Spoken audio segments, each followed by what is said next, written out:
धन की इच्छा सबको रहती है, तो हम लोग लक्ष्मीपति का बनने का प्रयास तो करते हैं, लेकिन लक्ष्मीपति तो केवल नारायण ही है।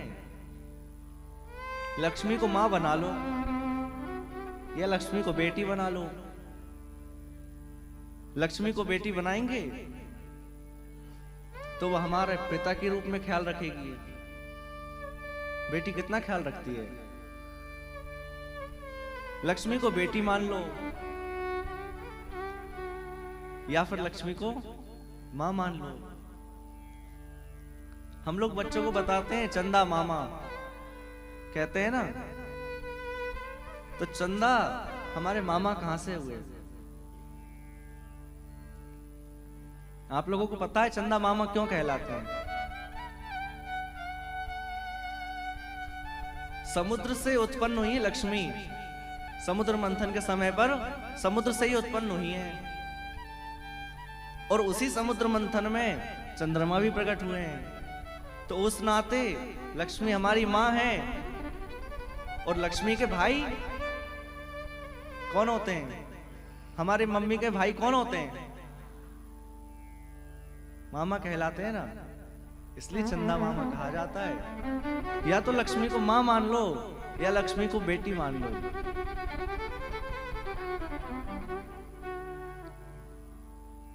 एक महात्मा जी थे, उनका नाम तो था त्यागी जी। पैसे को छूते नहीं है, लेकिन कोई पैसा चढ़ा जाता है ना तो चिमटा से उठाकर जेब में रख लेते हैं, हाथ नहीं लगाते।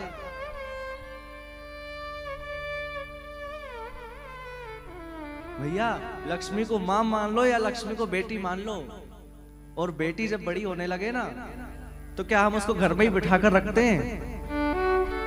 जैसे ही बेटी बड़ी होती है हम उसके लिए सुयोग्य वर ढूंढने लगते हैं।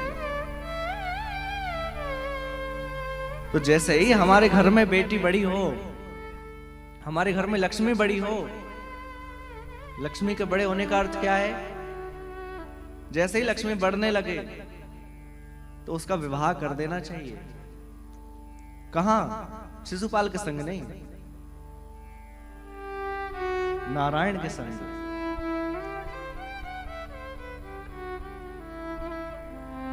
या फिर आप बेटी का विवाह नहीं करोगे तो वो अपने हिसाब से देखकर चली जाएगी।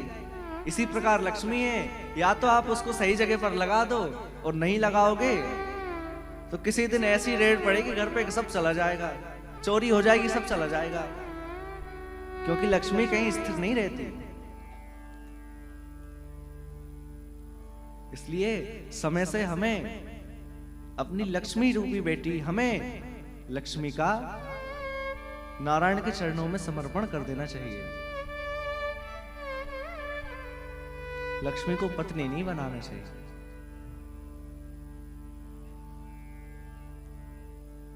रुक्मणी जी ने पत्र भेजा। पत्र में क्या लिखा है? कौन कौन सुनना चाहता है रुक्मणी जी ने पत्र में क्या लिखा? देखो, ऐसे किसी का प्रेम पत्र सुनना अच्छी बात नहीं है, पर वह आप लोग कह रहे हैं, और यहां जो ब्राह्मण ने सुनाया वो भी सभा में सुनाया है, इसलिए वह पत्र गुप्त नहीं रहा। इसलिए मैं भी आपको सुनाता हूं। क्या लिखा है रुक्मणी जी ने? श्रुत्वा गुणानुभुवन सुंदर शृण्वतान्ते निर्विश्य कर्ण विभरैर हरितोंगतापम् रूपम दृशादृशि मताम अखिलार्थ लाभम। क्या कह रही हैं रुक्मणी जी? कुछ समझ में आया? रुक्मणी जी कह रही हैं, प्रभु मैंने संतों से आपकी कथा सुनी, और कथा सुनने से आप में प्रेम हुआ, और अब इतना ज्यादा प्रेम हो गया, इतना ज्यादा मैं चाहने लगी हूं कि अब मैं और किसी से विवाह नहीं कर सकती। अब तो मैं मनी मन आपको पति चुन चुकी हूं, इसलिए अब मैं किसी और से विवाह नहीं कर सकती। तो रुक्मणी जी को भी द्वारिकाधीश में प्रेम कब हुआ? जब उन्होंने कथा श्रवण करी। हम लोग भी जब कथा श्रवण करेंगे ना, तभी भगवान में भक्ति होगी।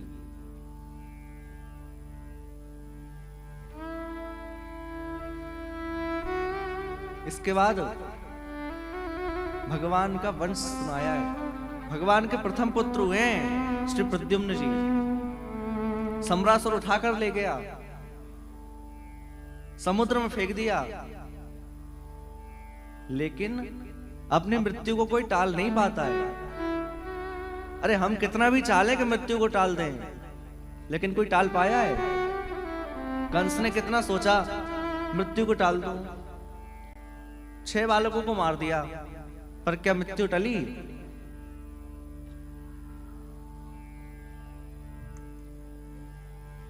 रावण ने सोचा कि मृत्यु को अपने वश में कर लूं, क्या वश में कर पाया? लेकिन इसी जगह पर श्री परीक्षित जी भागवत में उन्हें पता चला कि आज से 7वें दिन मेरी मृत्यु होने वाली है, 7वें दिन मृत्यु हो जाएगी। तो उन्होंने क्या मृत्यु को टालने का प्रयास किया?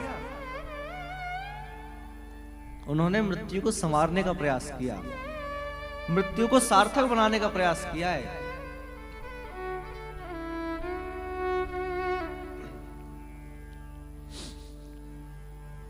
मृत्यु को सार्थक बनाइए। और एक बात कहूं, यह जो श्रीमद् भागवत है ना, ये मरना सिखाती है। हमें मरना कैसे? आज आप लोग अपने अपने घर को प्रस्थान करेंगे, बस मेरी एक बात अपने अंतःकरण में बिठा लीजिए कि हम जीते हैं तो ऐसा जीते हैं मान लो कभी मरेंगे ही नहीं। ऐसा जीते हैं कि कभी हमारी मृत्यु ही नहीं होगी, और मरते हैं तो ऐसे मरते हैं कि मानो कोई जिया ही नहीं, कोई नाम निशान नहीं। अरे कितने वंश तक आपका नाम रहेगा? 2-4 पीढ़ी तक नाम रहेगा। लोग नाम भी भूल जाते हैं।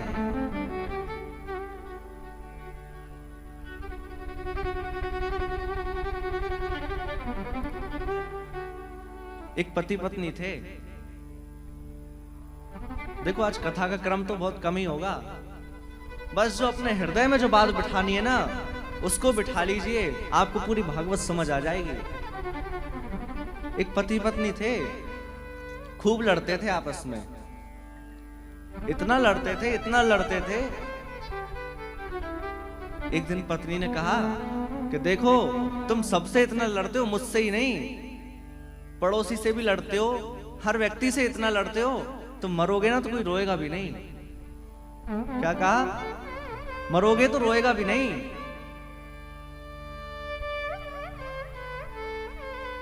तो उस व्यक्ति ने क्या जवाब दिया? बोले अरे हाँ तुम मत रहना, तुम मत रोना, तुम्हारे रोने से मुझे कोई फर्क नहीं पड़ता, मेरे रोने वाले बहुत हैं। पत्नी ने पूछा कौन है रोने वाले, हमें भी तो पता चले, कौन रोएगा तुम्हारे लिए? तो उस व्यक्ति ने कहा देखो सबसे पहले तो वो रहेगा किराने वाला, उसका 6 महीने का उधार है। फिर दूध वाला रोएगा, उसका 3 महीने का उधार है। रोने वाले तो हमको भी छोड़ना है, पर ऐसा नहीं छोड़ना है कि कहे कि यार बताओ कैसा व्यक्ति था, पैसे तक नहीं देके गया, ऐसे नहीं छोड़ना है। कबीरदास जी कहते हैं, कबीरा जब हम पैदा हुए जग हंसे हम रो। जब हम पैदा होते हैं ना तो सब लोग खुशियां मनाते हैं और हम रोते हैं, पर ऐसी करनी कर चलो हम हंसे जग रो। ऐसा कुछ कर चलो कि हम तो हंसते हंसते जाएं और लोग हमें याद करके रोए कि कोई था। मृत्यु को सार्थक बनाना सिखाती है श्रीमद् भागवत। यदि जीना सीखना है तो रामचरितमानस का आश्रय लीजिए, और मरना सीखना है तो श्रीमद् भागवत का आश्रय लीजिए। मरना कैसे, ये श्रीमद् भागवत सिखाती है।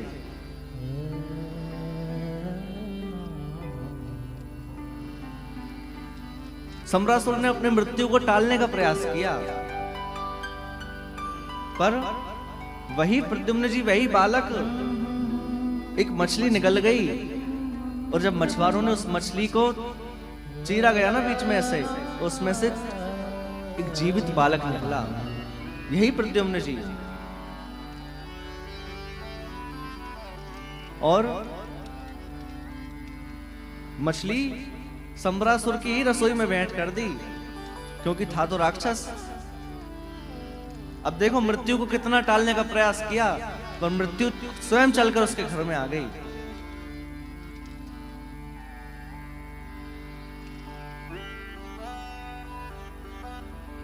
वहां पर एक देवी काम करती हैं, वो कोई और नहीं, रति देवी हैं। और ये प्रद्युम्न जी कोई नहीं है, ये प्रद्युम्न जी साक्षात कामदेव हैं। कामदेव और रति देवी ही है ये। नारद जी ने आकर सारा भेद बतलाया, और फिर प्रद्युम्न जी ने सम्रासुर का वध कर दिया है। द्वारिका पधारे हैं, साथ में वधु है, रति देवी है ना। रुक्मणी जी सोचती कि देखो, अगर आज मेरा बालक जीवित होता तो इतना ही बड़ा होता, ऐसे ही दिखता। नारद जी प्रकट हो गए, बोले देवी होता नहीं, ये है आप ही का बालक है, और ये आपकी बहू है। फिर तो रुक्मणी जी प्रसन्न हो गई, आरती की थाल लाई, आरती उतारी।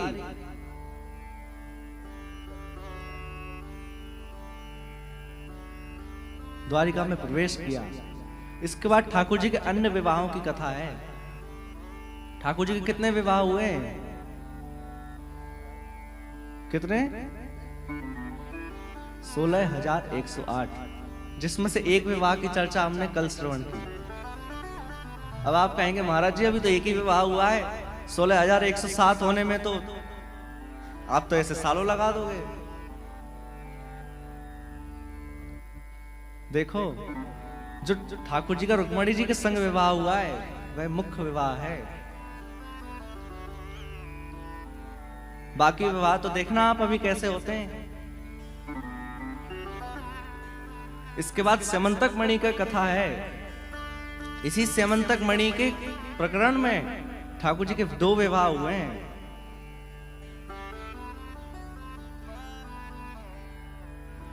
पहला तो जाम्बवती जी के साथ हुआ, और दूसरा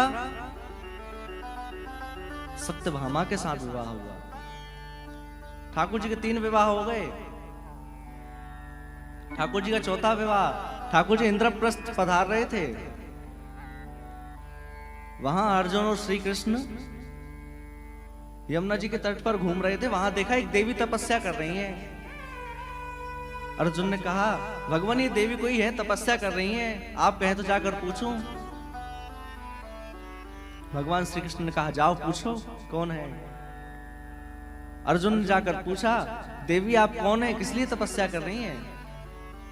उसने कहा मैं और कोई नहीं, मैं साक्षात कालिंदी देवी हूं, ये यमुना महारानी हूं।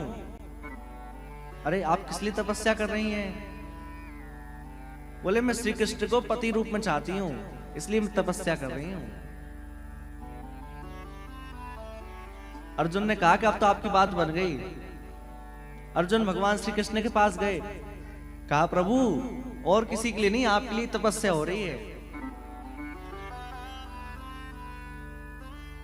भगवान ने कहा बुला लो। और फिर वहां ठाकुर जी का 4था विवाह संपन्न हुआ यमुना महारानी के साथ। ठाकुर जी का 5वां विवाह उज्जैन नरेश हैं विंद अनुविंद, उनकी बहन है मित्र वृंदा, उसके संग ठाकुर जी का 5वां विवाह हुआ। ठाकुर जी का 6वां विवाह हुआ कौशल देश के राजा नग्नजित, उनकी कन्या है नग्नजिति, जिसका एक नाम सत्या भी है। उसके साथ ठाकुर जी का 6वां विवाह हुआ। ठाकुर जी का 7वां विवाह केकई नरेश की पुत्री है भद्रा, उनके साथ 7वां विवाह संपन्न हुआ है। और ठाकुर जी का 8वां विवाह मध्य प्रदेश के राजा हैं, उनकी कन्या है लक्ष्मणा, उनके साथ ठाकुर जी का 8वां विवाह संपन्न हुआ। यह ठाकुर जी की मुख्य अष्टपटरानियां हैं। और 16,100 विवाह ठाकुर जी के एक साथ हुए हैं। भौमासुर का नाम का दैत्य था, उसने 16,100 कन्याओं को बंदी बना रखा था। कहता था कि उन कृष्ण ने जब इतना रास किया है तो मैं भी रास करूंगा, मैं भी कन्याओं को बंदी बनाकर इकट्ठा कर रहा हूं। रास करने के लिए कन्याओं को इकट्ठा कर रहा था। जैसे ही प्रभु को पता चला, ठाकुर जी पहुंच गए। जाकर पहले मुर नाम के दैत्य से युद्ध किया, उसको समाप्त किया। और भौमासुर की राजधानी है प्राग ज्योतिषपुर, जिसको आजकल गुवाहाटी कहते हैं। असम में गुवाहाटी है ना, प्राग ज्योतिषपुर भौमासुर की राजधानी थी। जाकर ठाकुर जी ने भौमासुर से युद्ध किया और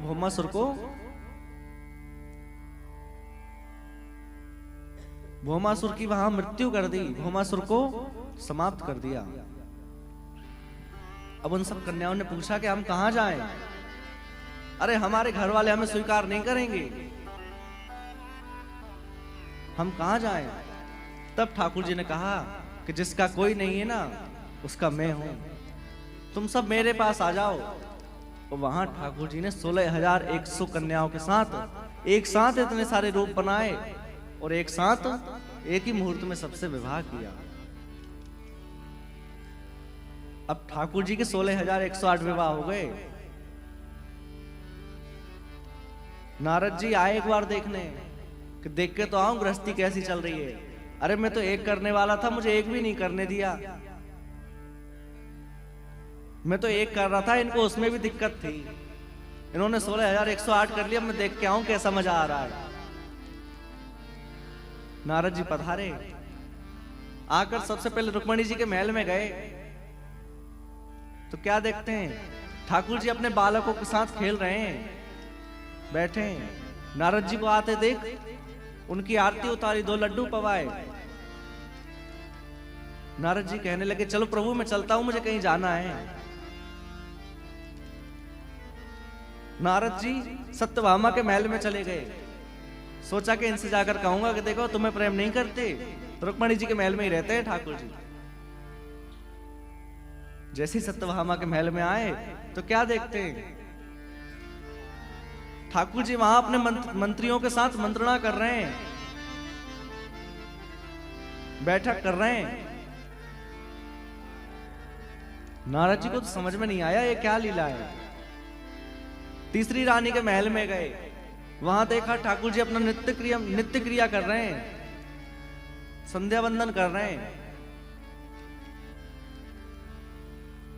चौथी रानी के महल में गए, वहां जाकर देखा ठाकुर जी तो अपने परिवार के साथ बैठे हैं, हंसी मजाक कर रहे हैं, बातें कर रहे हैं। नारद जी समझ गए कि भैया ये परमात्मा है, ये कुछ भी कर सकते हैं। भगवान बहुत सारे रूपों में हर महल में रहते हैं। प्रत्येक रानी को ये लगता है कि मेरे साथ ही हैं ठाकुर जी, प्रत्येक रानी के साथ हैं ठाकुर जी। दर्शन कर कर नारद जी वापस लौट गए गृहस्थी का। इसके बाद एक बार जब ठाकुर जी के प्रत्येक रानी से 10-10 पुत्र और एक एक पुत्री हो गई। कितने? प्रत्येक रानी से 10-10 पुत्र हो गए और एक एक पुत्री हो गई। अब आप घर जाके कैलकुलेट कर लेना कितने हो गए। बहुत बड़ा वंश हो गया ठाकुर जी का। पुत्रों के भी पुत्र हो गए, उनका भी विवाह हो गया। रुक्मणी जी के मन में आया कि ये कभी मुझसे लड़ते क्यों नहीं है, कभी क्रोध क्यों नहीं करते।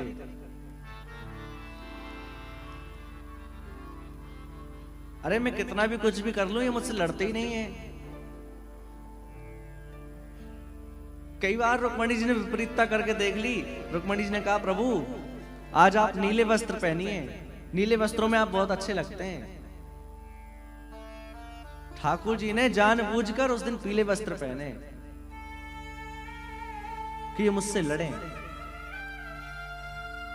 और कोई भैया कोई ठाकुर जी ठान ले किसी बात की, पर रुक्मणी जी इतनी शांत, इतनी शांत।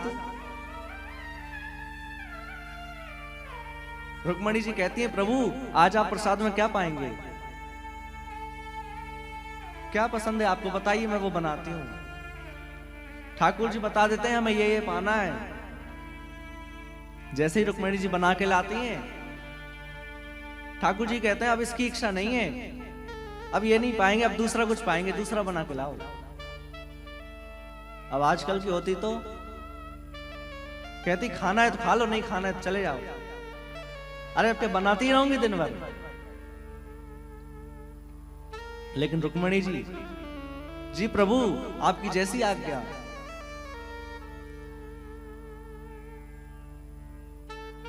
रुक्मणी जी किसी बात की कहती है ना, वो बात ठाकुर जी टाल देते हैं, वो बात नहीं मानते। ठाकुर जी कहते नहीं ऐसा नहीं, ऐसा सही है। रुक्मणी जी कहती हैं जी प्रभु आप तो स्वामी हैं, आप जैसा कहें वही सही है। रुक्मणी जी कभी लड़ती ही नहीं है। एक दिन तो भगवान ने ठान ही लिया द्वारिकाधीश ने, आज तो मैं लड़कर ही रहूंगा चाहे कुछ हो जाए। वैसी लड़ाई नहीं, प्रणय कलेश। ठाकुर जी ने सोचा आज तो कुछ भी हो जाए मैं रुक्मणी को क्रोध दिलाकर ही रहूंगा। ठाकुर जी ने एक दिन बुलाया, कहा रुक्मणी एक बात बताओ, तुमने हमसे विवाह क्यों किया? अरे हमें ऐसा क्या अच्छा लगा जो तुमने हमसे विवाह कर लिया? रुक्मणी जी कह रही हैं वाह प्रभु आप कुछ ज्यादा ही जल्दी नहीं पूछ रहे हैं ये प्रश्न। अरे इतने बालक हो गए, बालकों के बालक हो गए, इतना बड़ा परिवार हो गया, अब आप पूछ रहे हैं विवाह क्यों किया? ठाकुर जी बोल रहे हैं नहीं आप बताओ तो क्यों किया? अरे ना तो हम देखने में अच्छे, लोग काले कलूटे कहते हैं हमें, ना हमारा काम अच्छा, हम तो चोर कहलाते हैं, बचपन के चोर हैं। ना हमारे माता पिता का ठिकाना कि तुम कहो कि वंश के बहुत अच्छे हैं। कोई कहता है देवकी वसुदेव के हैं, कोई कहता है नंद यशोदा के हैं, हमें खुद नहीं पता हम हैं किसके।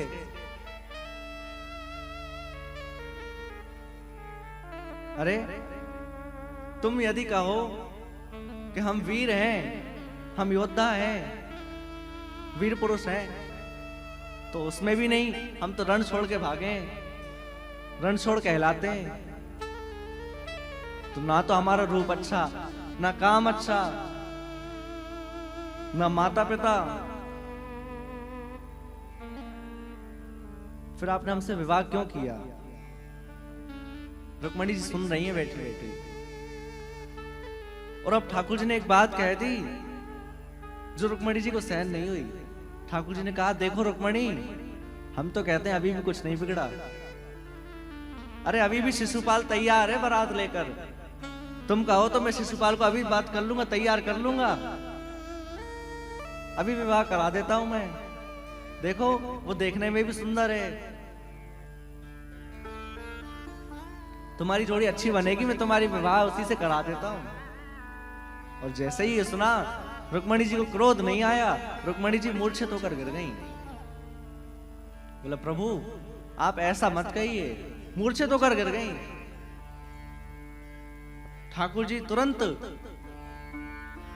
चतुर्भुज हुए, दो हाथों में रुक्मणी जी को उठाया, एक हाथ से पंखा चलने लगे, एक हाथ से जल का छिड़काव करने लगे। कुछ समय बाद रुक्मणी जी को होश आया, बोले प्रभु आप बस अपने से दूर करने की बात मत कहा करो, आप कुछ भी कह लो मुझे स्वीकार है।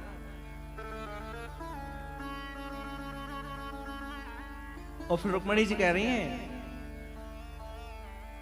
कि आप तो सत्य स्वरूप हैं, सत्य बोलते हैं। आपने कुछ भी झूठ नहीं कहा, आप सत्य कह रहे थे सब। ठाकुर जी कहते हैं अच्छा, पहले हम विनोद कर रहे थे, अब तुम करने लगे।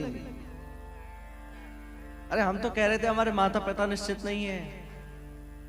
रुक्मणी जी ने कहा आपने सही तो कहा था, आप जगत के पिता हैं, आपके माता पिता कौन होंगे? जगत को बनाने वाले आप हैं।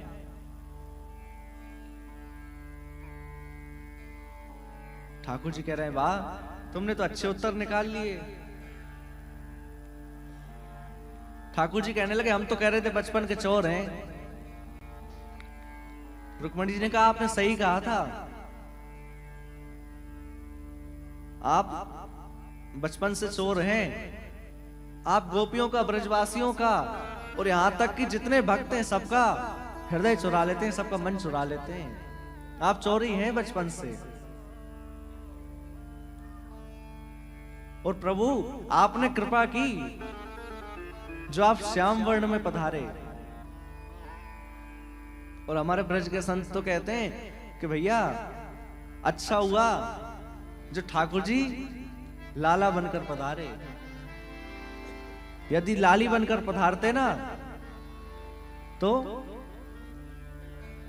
गरे कट जाते हजारन के। अरे आपस में लड़ मरते लोग यदि लाली होते तो। हे प्रभु आपने बड़ी कृपा की है। ठाकुर जी कह रहे हैं वाह रुक्मणी, तुमने तो सारी बातों का ऐसा उत्तर बना दिया जैसे हमने भी नहीं सोचा था। रुक्मणी जी प्रार्थना कर रही हैं आप कुछ भी कहो, कितना भी कहो, लेकिन अपने से दूर करने की बात कभी मत कहना। ठाकुर जी की बड़ी सुंदर गृहस्थी चल रही है। और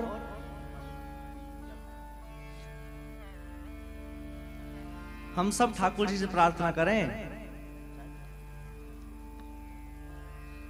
क्या कहें कि सांवरे को दिल में बसाकर, कौन कौन बसाना चाहता है? सब बसाना चाहते हैं ना? सब मेरे साथ गाएंगे और झूमते हुए, आज अंतिम दिवस है, सब झूमते हुए गाएंगे। सांवरे को दिल में बसा कर तो देखो, सांवरे को दिल बसा कर तो देखो, एक बार वृंदावन आकर तो देखो, एक बार वृंदावन आकर तो देखो।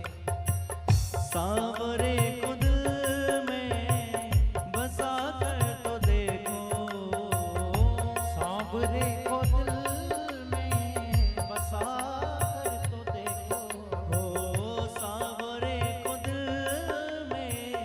बसा कर तो देखो, सांवरे को दिल में बसा कर तो देखो, एक बार वृंदावन आकर तो देखो, एक बार वृंदावन आकर तो देखो। ओ बाके बिहारी भक्तों के दिलदार सदा लुटाते कृपा के भंडार।